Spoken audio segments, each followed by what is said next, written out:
Hi, I'm Erica and I live off-grid in Canada with my husband and 2 kids. Today I'm going to take you along for a day in my life as a stay-at-home mom of 2 that is fully off-grid.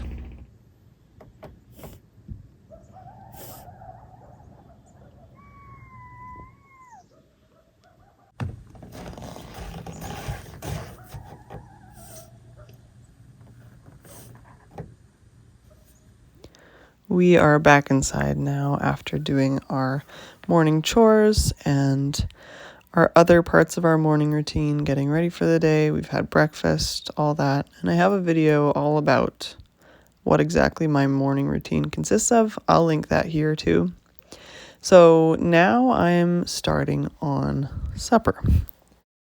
When we're out in the morning doing our chores, I usually head downstairs. Our basement can only be accessed from the outside, and that's where all of our deep freezers are. So all of our meat is down there. So I pop down there and get something to start thawing for supper. But this day I had taken out a roast the day before, intending it to make it on this day. So it was already thawed and ready to go because I wanted to cook it low and slow. This is a bison roast, and I'm using a really simple recipe. It is on my blog. I'll link it down below. And by the way, you can do this with any roast, really. Beef, bear, moose, elk, bison, I've done it all. You season your roast with Montreal steak spice, and then you pour about a 1/4 cup of soy sauce or a substitute. I use coconut aminos because I try to avoid soy. And then you just fill it up with water halfway up the roast, cover it up, and just let it cook on low for hours. This has been my go-to roast recipe for years because it's just so easy. It doesn't require any thought. I know exactly what to do, and I can do it in just a few minutes. And the meat portion of our dinner will be ready by dinner time.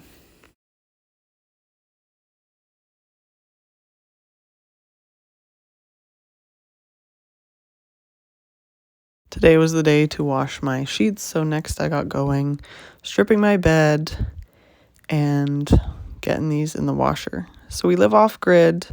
We do have a washer, but we don't have a dryer. We have solar power and a generator for our power.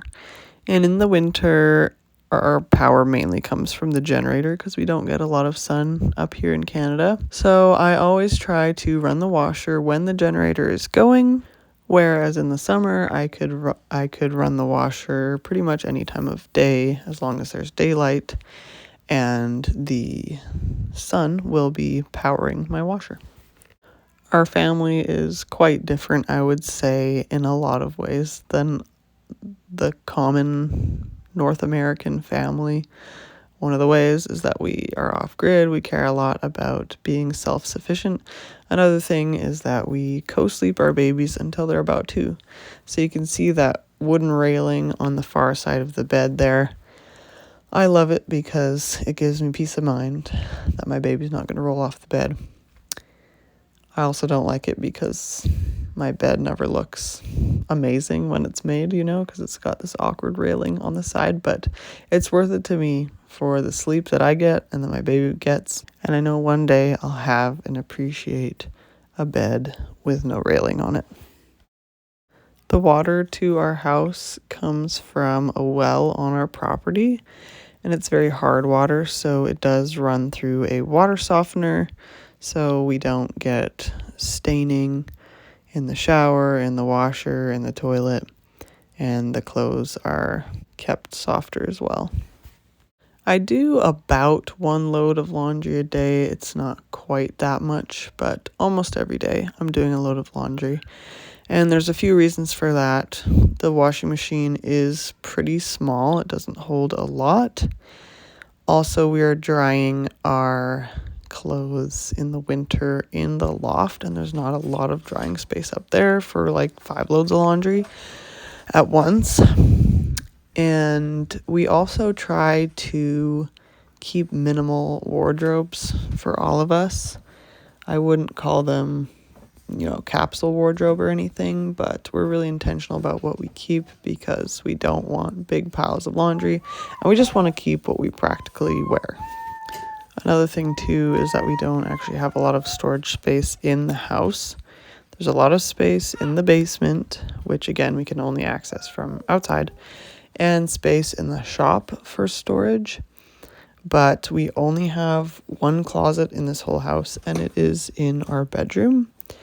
And so in the girls' room, we only have a cube shelf with a couple small drawers and this little rod for hanging up clothes. It's a very small area, so that we just really practically can't keep that many clothes around here.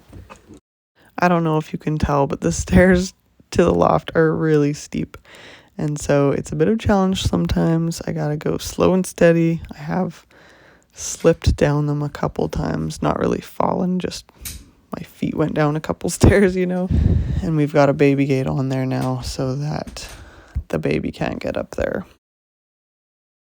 Yeah, let's do it. Pull it out. Pull. Pull. Good job. Yeah. You're doing it.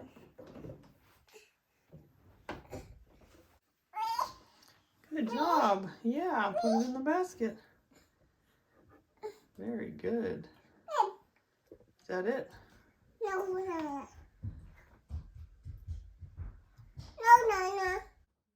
In the summer, we use a drying line outside. And honestly, I still use the loft sometimes because the drying line, it has pros and cons.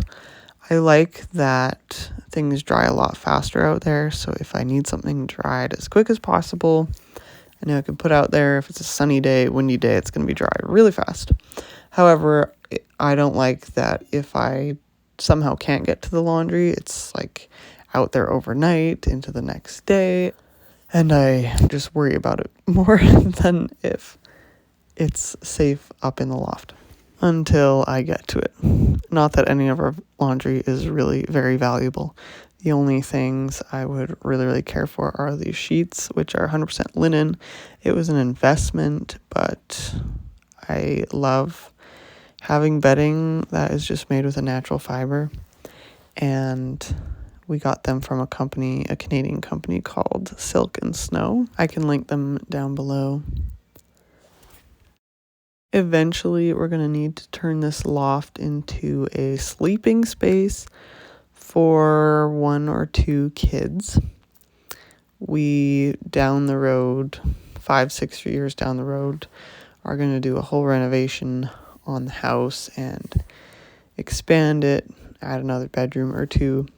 But if we have more kids before then, we're going to need another sleeping space. So the loft will become a little bedroom, and Mark had the idea to kind of create a drying line from the ceiling in the loft across the kitchen, so laundry can hang above us in the kitchen.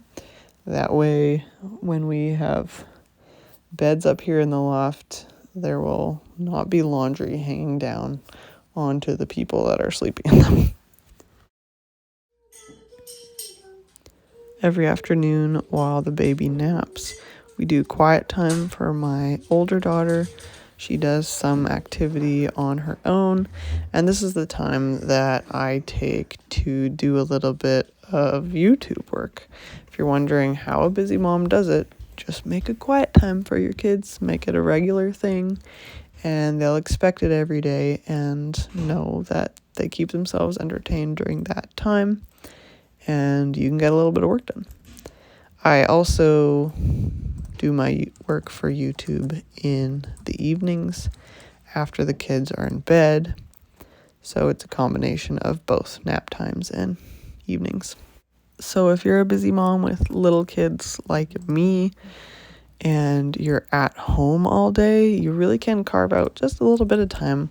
If you have that hobby you want to start, that side hustle you want to start, just go for it and just make it a part of your everyday. The next day, I will be heading to the city to do a big shop. And so right now I'm heading downstairs to just look over all of my freezers and my food storage down there and to make sure my shopping list is complete, that I have everything on there that I need. I really try to just update my grocery list on my notes app on my phone whenever the moment I see that I need something. It's like I just opened the last jar of paprika. I'm going to put paprika on the list because I live far from food. So I need to keep things stocked and make sure I'm not running out of things. So my list is probably complete, but I always do that sweep, and there's usually a couple things that I find, oh yeah, I should probably pick that up too. And every time I go into the basement, no matter the reason, I think, is there anything I need to get to bring upstairs, food-wise? Because if it's just me at home with the two kids, it is actually kind of hard to go down to the freezers sometimes. So I'm updating my list here, and I'm also grabbing some broccoli and some onions and potatoes to bring upstairs that I will be using for making dinner tonight.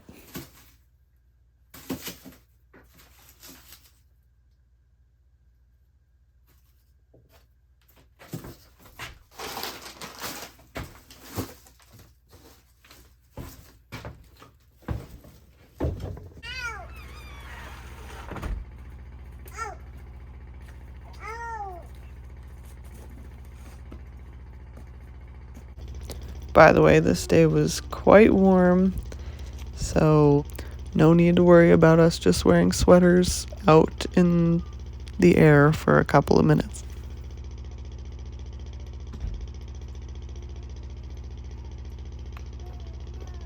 So I just finished checking downstairs to see what food I need to get in the city tomorrow, freezer-wise. And I'm just coming over to check on chicken eggs because we've had the chickens laying eggs later and later in the day, and look, there's one right now. And so we've had a few freeze overnight if we haven't checked in the afternoon. So I'm just in the habit now of checking in the afternoon because I don't want any of my eggs to be lost. You can hear the generator running in there, and I have nothing to do with that at this point. It's just automatically turning on whenever our solar batteries need power, which is fantastic.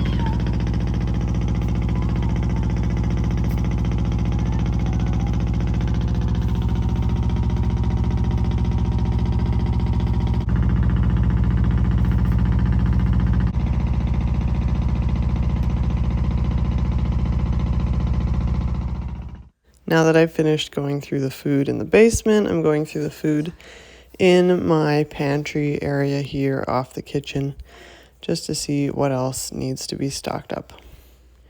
This area is definitely in need of some organization. I do have it in sections, like you can see the spices on the right and kind of the baking stuff in the middle. But then the left side is just kind of a dumping ground for other things. So eventually we will get that sorted as well. Now heading outside to get some more firewood. This is an ongoing job in the winter. It can get down to minus 35, even minus 40. And so we have to run our wood stove, at least our one wood stove in the living room, constantly. We still haven't felt the need to get a fire going in our kitchen wood stove. And that's obviously totally unnecessary on days like this that are quite warm. But even when it's been minus 30, minus 35, minus 40, the house has been quite warm. we have our propane furnace as well. If you're interested to hear more about how we heat our home that's fully off grid, I have a video about that I will link here for you.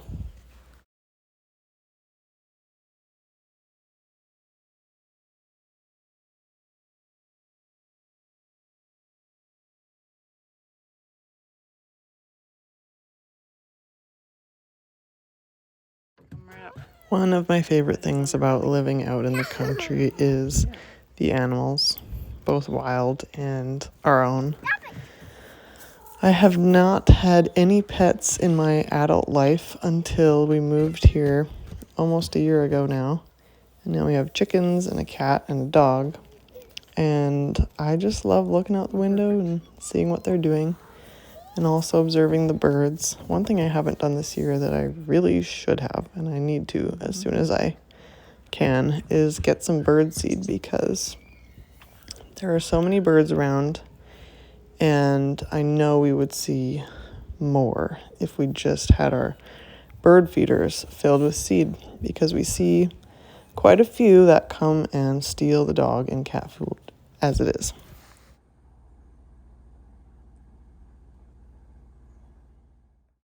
Time to finish up supper. So my roast is all ready. I'm going to pull it out of the crock pot, slice it up, and it's so tender that it just kind of falls apart, which I love. Now, on this day, I honestly wasn't feeling very good, so I decided to not make the drippings into gravy. Instead, I just put the sliced meat back into the liquid so it could soak up some of that flavor. And then we poured just a little bit of the liquid for the flavor onto the mashed potatoes. Not as good as gravy, but still delicious. And sometimes you got to give yourself some grace. It's okay to cut some corners when you're not feeling awesome. I remind myself that I'm doing my best to feed my family a nourishing meal, and that is what matters. Thanks so much for watching this video. I make a new video every week about our intentional life off the grid, including homemaking and homesteading. So I'd love if you'd subscribe, and I will see you in the next video. Bye.